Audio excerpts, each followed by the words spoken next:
Kali ini saya akan merangkum sebuah film yang berjudul The Uncle yang dirilis tahun 2018.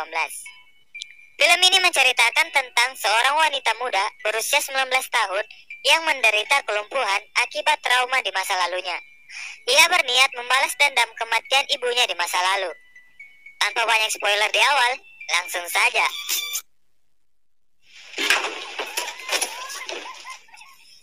Film diawali dengan diperlihatkannya seorang wanita yang hanya bisa terbaring di tempat tidur tanpa bisa berbuat apa-apa. Namanya Ipse. Di sana, ia dirawat oleh seorang pekerja sosial bernama Jayong, yang ternyata tak seramah penampilannya. Ipse sering diperlakukan kasar, bahkan kadang ia tak diberi makan oleh perawatnya tersebut. Ini adalah paman Ipse yang bertanggung jawab atas keadaan Ipse sekarang. Ia hanya sesekali datang ke kediaman Ipse untuk menjenguknya. Dan yang ini adalah Tuan Kim, seorang manajer yang memperkerjakan orang-orang pekerja sosial layaknya Jayong yang merawat Ipse. Di saat paman Ipse ingin pulang dari sana, terdengar suara ocehan tetangga yang meneriaki Ipse dengan sebutan wanita lajang dan menyebut ibunya adalah seorang pelacur.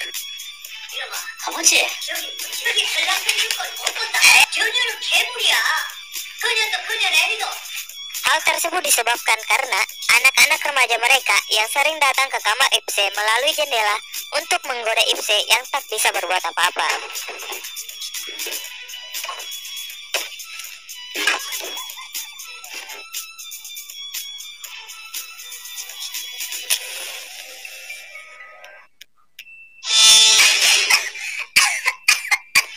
Singkat cerita, mantan pun tiba.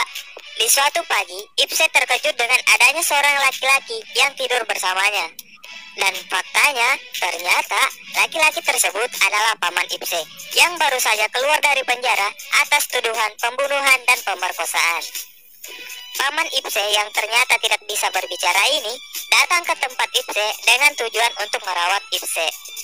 Awalnya, Ipse merasa tidak nyaman dengan keberadaan pamannya tersebut. Tetapi, mau tidak mau, ia harus mau untuk dirawat oleh pamannya tersebut.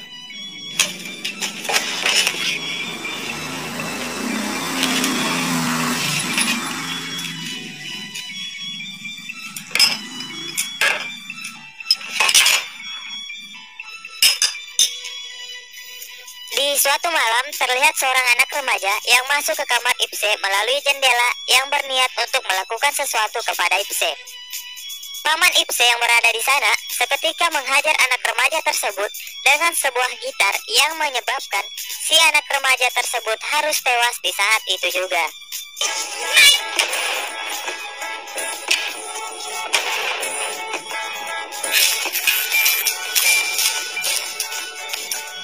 Lalu kemudian si paman menutup jendela kamar Ipse dengan balok kayu agar tidak akan ada lagi satu seorang pun yang bisa masuk di sana.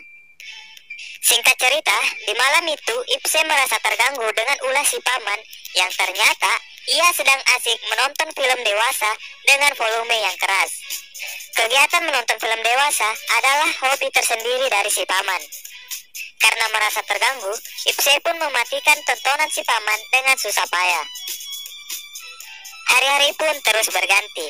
Terlihat si paman yang dengan tulus merawat Ipse tanpa ragu sedikit pun. Mulai dari membuatkannya makanan, memandikannya, mencucikannya baju, membuatkannya kursi roda, hingga nonton film dewasa bersama. Hari demi hari pun dilalui Ipse dengan sedikit senyuman yang sekian lama baru ia rasakan dari seorang paman yang dengan tulus merawatnya. Hingga pada suatu hari, datanglah si paman satunya lagi di awal film tadi, yang bertanggung jawab atas keadaan Ipse. Di sana ada juga Jayong si perawat Ipse dan Tuan Kim manajernya. Mereka mendiskusikan tentang kelayakan keberadaan si paman Ipse di sana. Tuan Kim yang tidak suka dengan kehadiran si paman di sana, menyarankan si paman satunya lagi untuk mengusir si paman bisu dari sana. Tuan Kim juga mengatakan bahwa dengan adanya si paman bisu di sana, membuat Jayong yang adalah perawat Ipse merasa tidak nyaman dan ketakutan. Tuan Kim menyimpulkan bahwa si paman bisu yang adalah seorang narapidana dengan tuduhan pembunuhan dan pemerkosaan apakah dapat dengan layak merawat Ipse.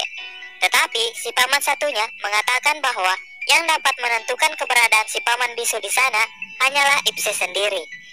Si paman bisu yang tidak bisa bicara dan tak bisa berbuat apa-apa, hanya bisa duduk tenang dan pasrah dengan apa yang terjadi. Di tengah perbincangan mereka, keluarlah kata dari mulut Ipse yang membuat si paman tetap berada di sana. 여기서 안 나가시면 가지 마.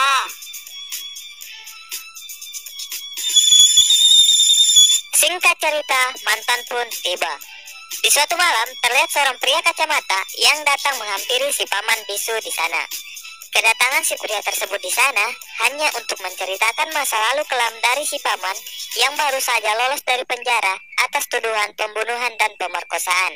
Di mana faktanya ternyata yang menjadi korban pembunuhan dan pemerkosaan dari si paman bisu tidak lain adalah ibu kandung Ipse yang ternyata istri saudaranya sendiri. 한가를 한 다음에 말이죠.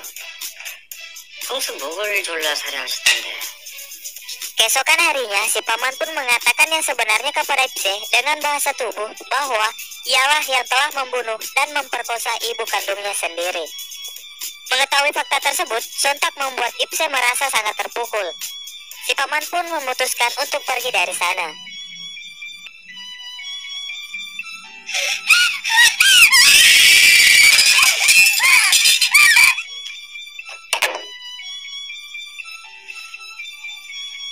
Singkat cerita, di suatu hari datanglah si paman Ipse yang di awal cerita ke kamar Ipse. Di sana, si paman mengatakan fakta yang sebenarnya, bahwa di masa lalu saat Ipse berusia 5 tahun, kakek dan ayah Ipse telah meninggal karena kecelakaan. Semenjak saat itu, si paman bisulah yang telah merawat Ipse dan ibunya dengan penuh kasih sayang. Diceritakan di masa lalu, tidak ada seorang pun yang tidak tergila-gila pada ibu Ipse.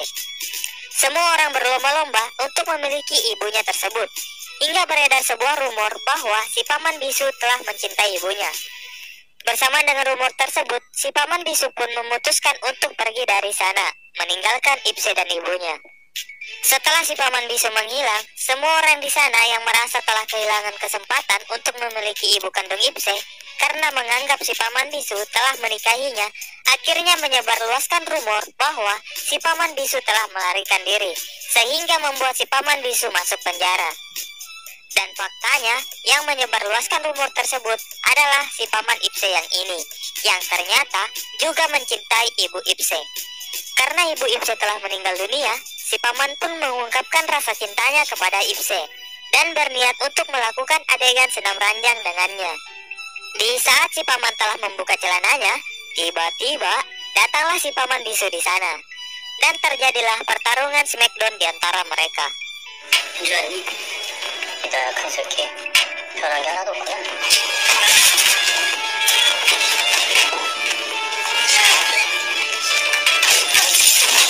병신처럼 깨가지. 왜 나타나는 거야?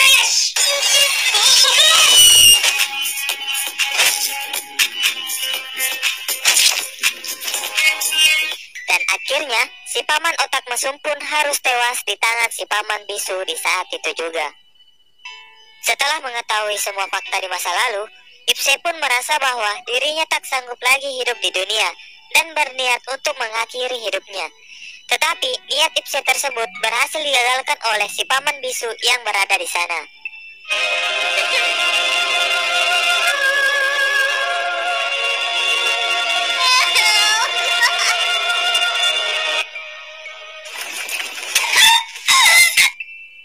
Hingga pada akhirnya, Ipse yang merubah tampilan warna rambutnya memiliki sebuah rencana agar dirinya bisa melupakan trauma di masa lalu dan membuat dirinya hidup sedikit lebih berguna, tanpa hanya berbaring diam tanpa kata di tempat tidurnya saja. Rencana Ipse tersebut diawali dengan Jayung, si perawat Ipse yang menjadi korbannya.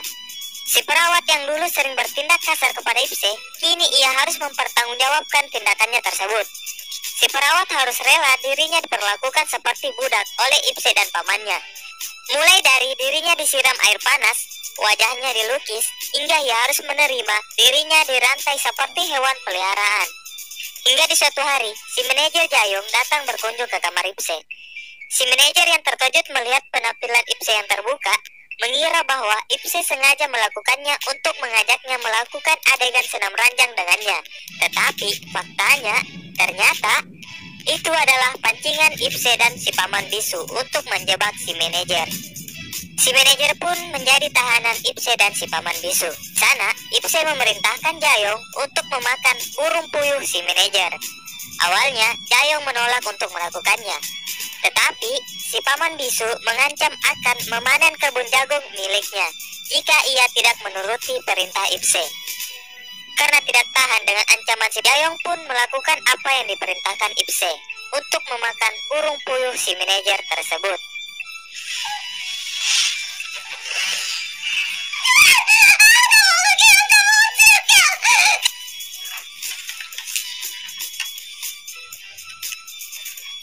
Kemana? Ayo semua ini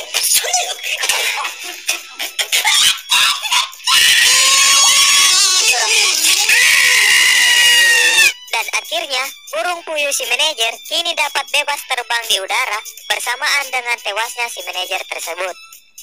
Rencana balas dendam Ipse pun terus berlanjut. Dan sekarang yang menjadi korbannya adalah sekumpulan anak remaja yang dulu sering masuk secara diam-diam ke kamar Ipse untuk menggoda Ipse. Sekumpulan remaja itu pun harus tewas di saat itu juga di tangan Ipse dan si paman bisu.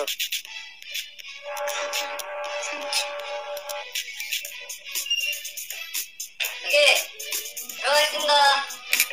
Di kemudian hari, terlihat seorang polisi berkacamata yang datang ke rumah Ipse untuk memeriksa keadaan di sana.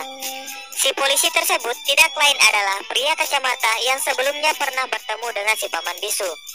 Si polisi yang menduga ada yang aneh di sana berniat untuk menangkap si paman bisu. Dan terjadilah sedikit pertarungan smackdown antara si polisi dan si paman bisu.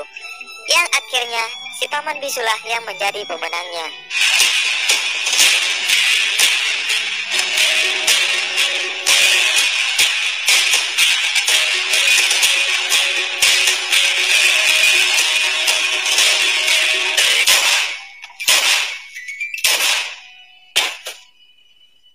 Bersamaan dengan hal itu, kemudian film akan tertuju di masa lalu, bahwa faktanya saat di masa lalu, setelah kakek dan ayah Ipse meninggal, semua laki-laki di lingkungan tersebut berlomba-lomba untuk memiliki dan menikmati tubuh ibu Ipse. Semua laki-laki di sana memanfaatkan status janda ibu Ipse untuk memperkosanya secara beramai-ramai.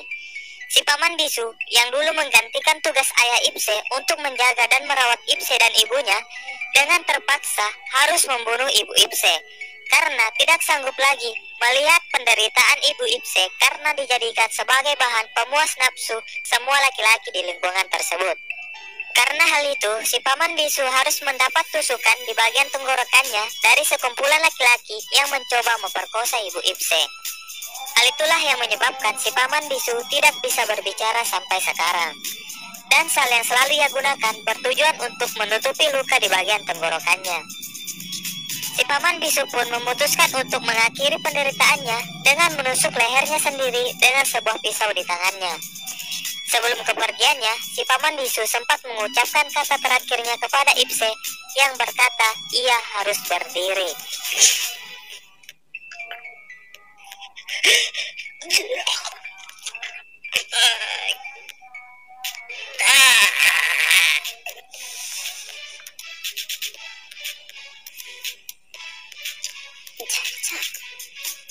Si paman bisu pun tewas di tangannya sendiri.